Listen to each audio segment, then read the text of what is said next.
At 2 a.m., Sophie collapsed into her mother's arms with a face so battered she was barely recognizable. But this wasn't just another domestic violence case. This was about to become a calculated takedown that would destroy a manipulative predator forever. Laura, a retired police detective, had kept her uniform in the closet for 3 years. That night, she put it back on. What happened next involved hidden cameras, recorded threats, a mysterious mistress, and a courtroom showdown that would leave Derek wishing he'd never laid a hand on the wrong woman's daughter. This is the story of how a mother's love became a weapon of justice and why you should never underestimate a cop who's fighting for family. Like this video if you've ever been through something like this in your own life. Okay, let's enjoy the story. The nighttime knock at the door startled Laura. She opened it, and the world narrowed to her daughter's face swollen from tears, mascara streaked, bruises already forming that ugly yellow-blue hue. Sophie didn't say mom, didn't say help. She just fell into her arms, heavy and hot, like someone who'd clung too long to something sharp and finally let go. For her, Sophie gasped, gulping air. I just asked, and he hit me. Again and again. Said, learn to shut up until I'm done for my mistress. Please, don't ask. Please. Laura led her to the bathroom, sat her on a stool, turned on warm water, and gently wiped the black streaks from her face with a damp towel. Sophie's hands trembled like someone in the cold.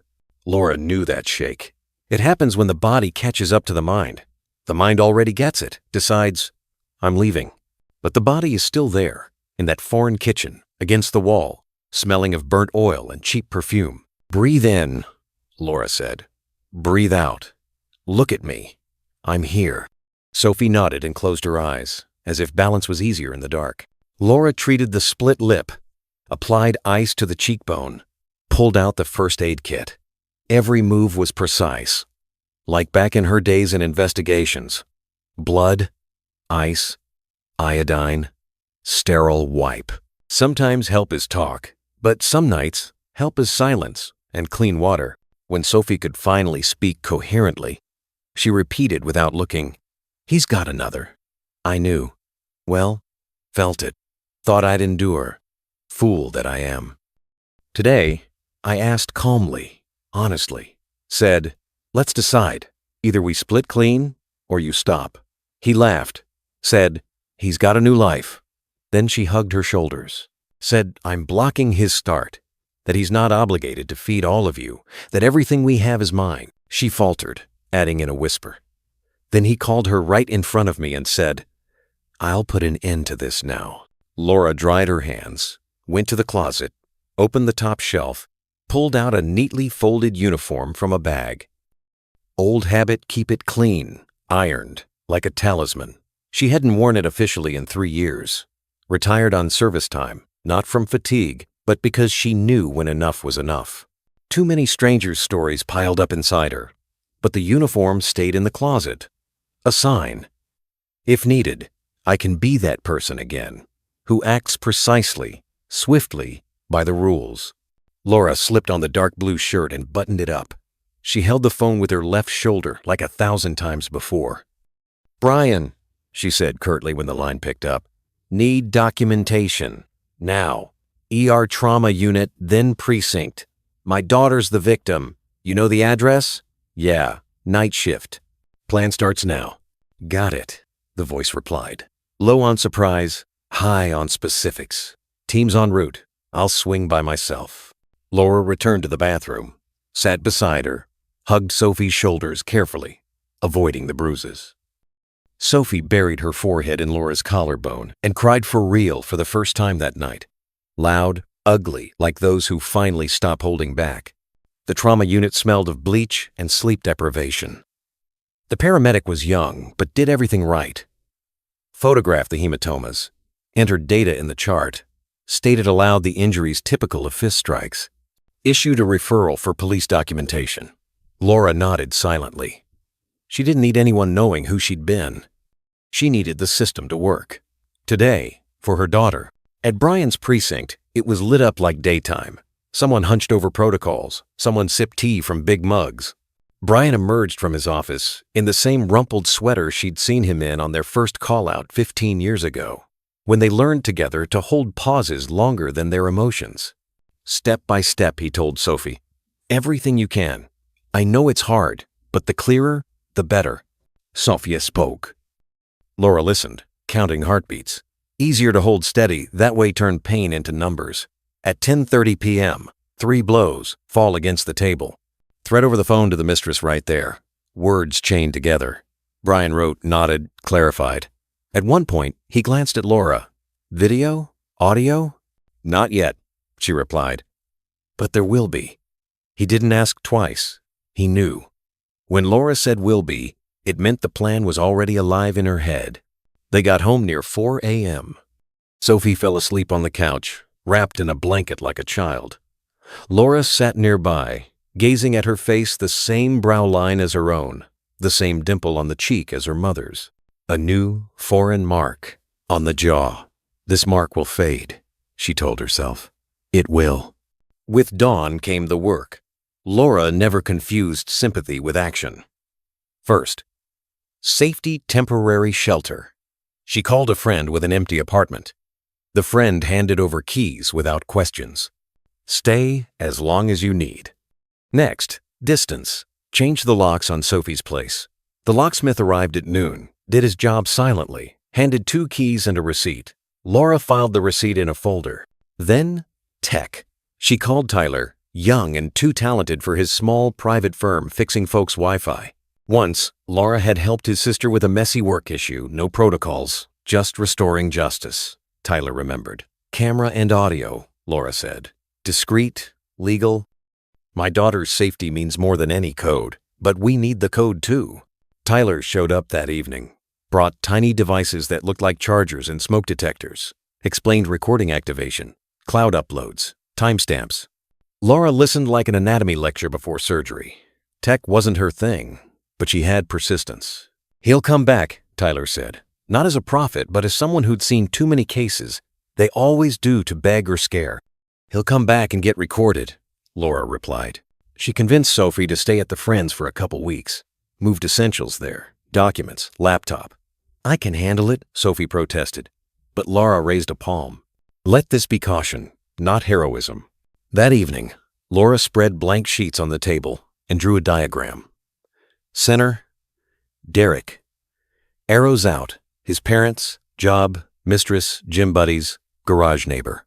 She wasn't planning to approach them, not to negotiate, but she wanted the field mapped. Too often, she'd seen these stories turn on unexpected corners. Derek returned on the 3rd day, as Laura predicted, not to Sophie's home, but hers. He came confidently, midday, with a bouquet of gypsophila and lilies, in his usual overpowering cologne, smiled charmingly, like people who train for years to be liked. Laura, he said, let's not make a scene. Sophie flared up. So did I. It happens. You're a grown woman, you get it?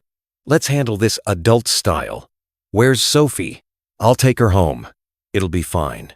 The hallway camera, disguised as a sensor, blinked its LED. Laura didn't invite him in. Stood at the threshold, door cracked just enough for him to see her face. Derek, she said, you're a grown man. Let's do adult style. There's a battery report. ER Act. No contact warning. Sophie's safe and won't show at home. Or here, until you go through procedures. He raised his brows and chuckled. Threatening me with law? That's funny. I fed your daughter. I provided your lifestyle. You hit my daughter? Laura cut in softly. This stopped being family talk. It's a case now. Threats, stalking, psychological pressure. You might not get it, the law will. I love her, he said suddenly. You don't understand love. She pushed me. She hysterics. She forbade me. He faltered, added. Anyway, it's not black and white. I wanted to talk. Talk with a lawyer present, Laura said. And cameras. He squinted, mask slipping for a second, glanced at the hallway corner where the sensor hung, smirked. You put one here too? Wow, mother-in-law. You. He leaned closer. No smile. You have no idea how many people are on my side. I'll slap your protocol on the desk where you once worked, and we'll see who talks cameras then. Laura didn't flinch. It was easier when he dropped the smile. More honest? Perfect, she said. Slap it down. Just don't forget the ER Act. audio logs, restraint notices, and the bouquet as proof of your love. Fine, I'll come back. Advice: keep Sophie away from me or it'll be worse. That's a threat you just voiced, Laura replied calmly. Thanks. Cameras rolling. He paled, tossed the bouquet on the mat, stormed off, soul scraping loud. Laura picked up the flowers, carried them to the kitchen, dropped them in a bucket. Not to save them, but she hated litter in the hall. Brian reacted fast to the recordings, filed a violation report, attached the transcript. It'll be worse. Those days, Sophie was like someone relearning her own name. She'd sit quiet, stare out the window, whisper, all, then burst laughing in the kitchen over silly video clips, or wake at night and wash her hands endlessly, like scrubbing off that evening's scent. Laura stayed close without hovering, helped pick a therapist who asked questions, not cliches. Transferred documents, opened Sophie a new account with her signature, her control. Simplest way to reclaim I. Sometimes I starts with a plastic card and pin. Laura didn't ask what Derek promised the mistress, but the answer came unbidden. A message to Laura's phone from an unknown number. You're Sophie's mom? I didn't want this. He said it'd be pretty. Promised she'd leave on her own. I'm a fool. I'll tell everything. Just don't name me in the case, please. Laura called Brian. He met the girl at an outskirt cafe. It was about Derek's texts. You're my new life. I'll fix it soon. With her, it's clear. I have connections. The girl showed chats where he bragged, she's weak. Her mom can't do squat. Brian didn't push, just explained her testimony would end it. The girl trembled but signed. Growing up hits fast sometimes. The next push came a month later. Evening. Laura heading home with groceries, the yard empty, lamps reflecting in puddles. At the entrance, two waited. Derek and a bigger man, the type who talks with fists. Laura, Derek said. No smiles. Let's talk. We talk with a lawyer, she repeated. Or police. See, he leaned closer, face shadowed by drunk resolve. We can do nice, or bad. I'll take Sophie, the docs, and forget you exist. We can settle by agreement, or... He glanced at his buddy. The guy shifted subtly, like a chess piece. Laura didn't dig in her bag. She knew the entrance camera's spot, the neighbor's car with dash cam. Map formed in her head. What if? Her voice dropped lower. The step under your foot's cracked. You'll trip if you move. Your jacket reeks of booze. Your friend's here. 3 cameras on you. I'll call police now. On you. Admin charge for threats, witness pressure. Then court.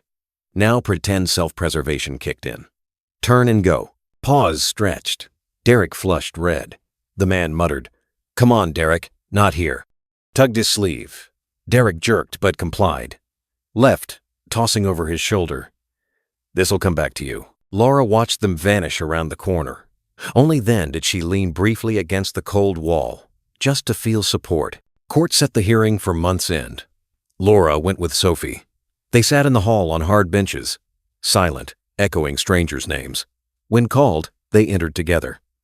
The judge, a middle-aged woman with a tired but fair gaze, heard it out, viewed photos, printouts, audio. Derek showed with a lawyer who spun words, emotions, family spat, no need to air dirty laundry. The judge cut in, spats dirt on the rug, don't mix it with violence. In the end, the ruling, no approach to Sophie or her residence closer than 50 meters. No calls, messages. Must not block police or hospital access. Derek listened, smirked crookedly, said nothing. Their life smoothed a bit.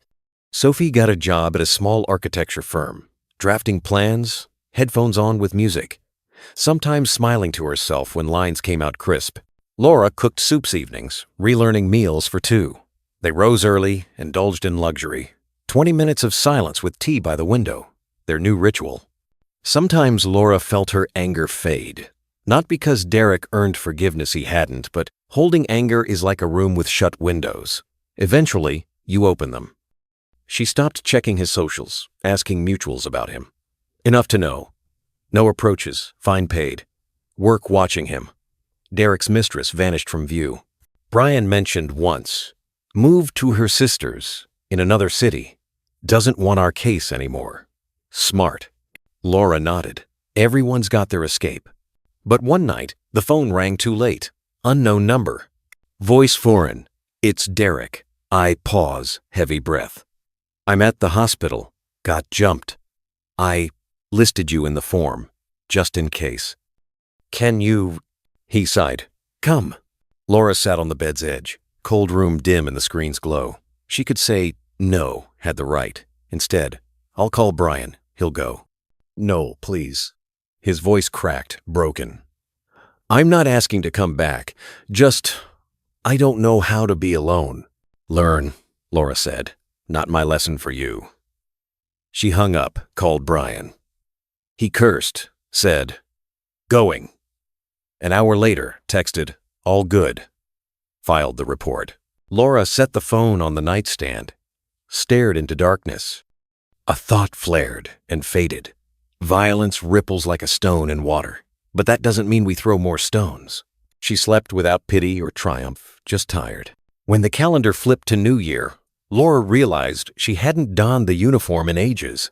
She took it out, stroked the sleeves, folded it back. That winter plan was done. It worked. They survived. Not just bodies, they survived without hardening where softness matters. That evening, she and Sophie sat in the kitchen picking curtains for her new apartment. Bright, high ceilings, in a building smelling of fresh paint and others' new lives. Sophie flipped catalogs, held fabric swatches to the light, laughed at color names, meringue, dusty rose, ivory. Her laugh held no strain. Simple, warm. Laura caught herself smiling just because Sophie was. Mom, Sophie said suddenly, like deciding something. Thanks. Not for being there, that sounds like a card. For not letting me pretend nothing happened, and not handing me over to my weakness. Laura looked at her closely. You didn't hand yourself over much. You came. That was the hardest part. Stand and come. And you put on the uniform. Sophie smiled. Spring brought Sophie's civil suit for health and moral damages, not revenge closing the account. Derek came with his lawyer, spoke quietly, admitted the blows. Tried explaining with emotions. Court said a sum, not huge, but felt. Pay in installments. Laura knew.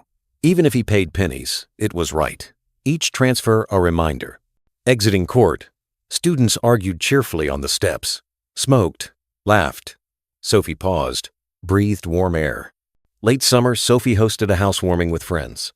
Walls held photos, windowsills, basil jars, corner, plaid throw, kitchen, frying onions, cooling pie. Guests came who knew her not as Derek defined, but as she became. Someone brought a guitar, a monstera pot, a book. At one point, Laura stepped to the balcony. Evening warm, yard buzzed below. Someone with bags, walking a dog, kissing by the elevator. Brian joined with a plastic cup of kvass. Beautiful, he said. Quiet victory. Victories are only quiet, Laura replied. Loud ones are usually fanfares on others' bones. Philosophical, he chuckled. Still, you held back. I know how many times you wanted. He mimed a fist. Old habit. Wanted, Laura admitted honestly. But I know too well what follows. Don't want. The after. Good on you, he nodded. As someone who's seen hundreds of these, without your plan starting now, they'd be stuck in that night, like a fly in amber. You're not just a mom. You're a compass. Corny as it sounds, rare. Laura didn't reply. No need for compliments. She watched the window where Sophie laughed with a girl sporting short bangs, thinking, rare is knowing when to stop. A year later, Laura found that notebook in a drawer, the one where she'd written 4 words that night. Plan starts now. On the last page, she wrote, plan complete, and dotted it.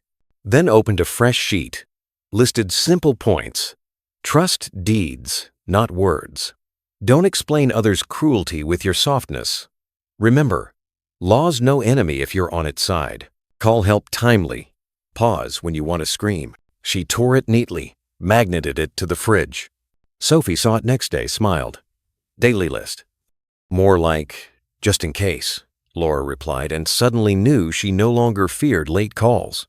Not because the world got safer. No, it stayed the same with its corners, drafts, strangers' scents in our homes.